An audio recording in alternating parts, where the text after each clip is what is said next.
కేటీఆర్కు arrest భయం, అందుకే హైకోర్టులో క్వాష్ పిటిషన్. ఎంక్వైరీకి వెనకడుగు వేస్తున్నారా?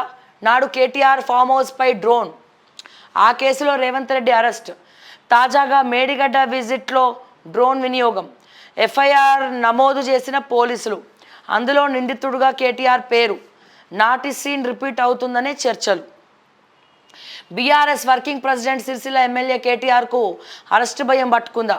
మేడిగడ్డ బ్యారేజ్పై డ్రోన్ ఎగిరేసిన కేసులో జైలుకి వెళ్లాల్సి వస్తుందని ఆయన జంకుతున్నారా?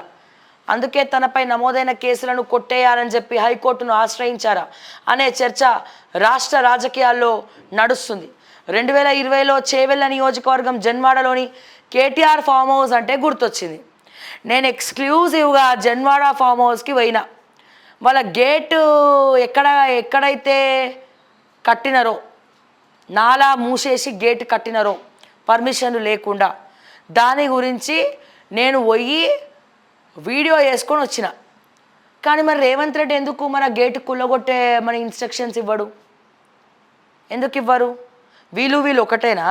మధ్యలో ఎర్రి పుష్పాలు ఎవరు ఇక్కడ? ప్రజలా అని క్వశ్చన్స్ వస్తున్నాయి. డెఫినెట్గా వస్తున్నాయి. అండ్ మిషన్ భగీరథ, దాదాపు కొన్ని ఊర్లకు నీళ్ళు వచ్చే మిషన్ భగీరథ పైప్ లైన్ల ద్వారా వచ్చిన నీళ్ళన్నీ కూడా కేటీఆర్ ఫామ్ హౌస్లకే పోతాయి. పోయి ఏం చేస్తాయి? చెట్లకి నీళ్ళు వాడతారు అన్నట్టు. ఒకసారేమో నాది కాదు ఫామ్ హౌస్ అంటారు, ఒక్కసారేమో నాదే అంటారు. మరి ఏది క్లారిటీ? ఏది ఇక్కడ జన్వాడ ఫామ్ హౌజు? మళ్ళీ రేవంత్ రెడ్డి గారు ఎందుకు స్పందించరు?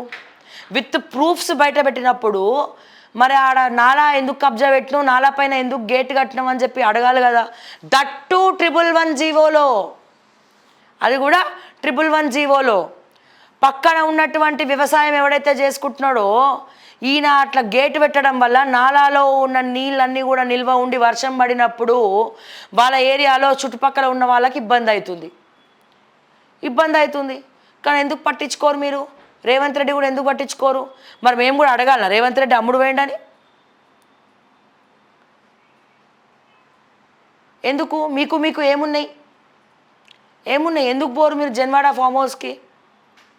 డ్రోన్ ఎగ్రేషన్ అని చెప్పి ఇప్పుడు మీరు డ్రోన్ గురించి అంటే మీ వ్యక్తిగత కక్షల గురించి మీరు కేసులు పెట్టుకుంటున్నారు కదా. పక్కన ఉన్నటువంటి Janwada farm house, KTR farm house పక్కన ఉన్నటువంటి రైతుల సంగతి ఏంది? వ్యవసాయం చేసుకుంటున్నటువంటి సంగతి ఏంది? కేటీఆర్ గేటు పెట్టి నాలాని కబ్జా చేయడం వల్ల వర్షం పడినప్పుడు పక్కన ఉన్నటువంటి మట్టి మొత్తం వచ్చి వాళ్ళ మొత్తం బురదమయం అయిపోయి నీళ్ళు ఇక్కడ వరకు వాళ్ళ జాగల మొత్తం నీళ్ళు వచ్చి ఒక చెరువు లెక్కన అవుతుంది కదా. అడుగు తీసి అడుగు అయినటువంటి పరిస్థితి కదా. పంట నష్టపోతున్నారు కదా. మరి రేవంత్ రెడ్డికి అక్కడ కళ్ళు కనబడతలేవా? ఎందుకు కేటీఆర్ గేటు తీసే ప్రయత్నం చేయట్లే? తప్పులు సవరించే ప్రయత్నం చేయట్లే? ఆయన డ్రోన్ ఎగరేషన్ అని, మీరు డ్రోన్ ఎగరేషన్ అని, ఆయన డ్రోన్ ఎగరేసినప్పుడు కేసు పెట్టిరు. ఇటు వ్యక్తిగత కక్షలే కనబడుతున్నాయండి. మరి నా ఫామ్ హౌస్ గేట్ సంగతి ఏంది? నాలా సంగతి ఏంది? వీటన్నిటి సంగతి ఏందని అడుగుతున్నాను అధ్యక్ష. సమాధానం చెప్పండి.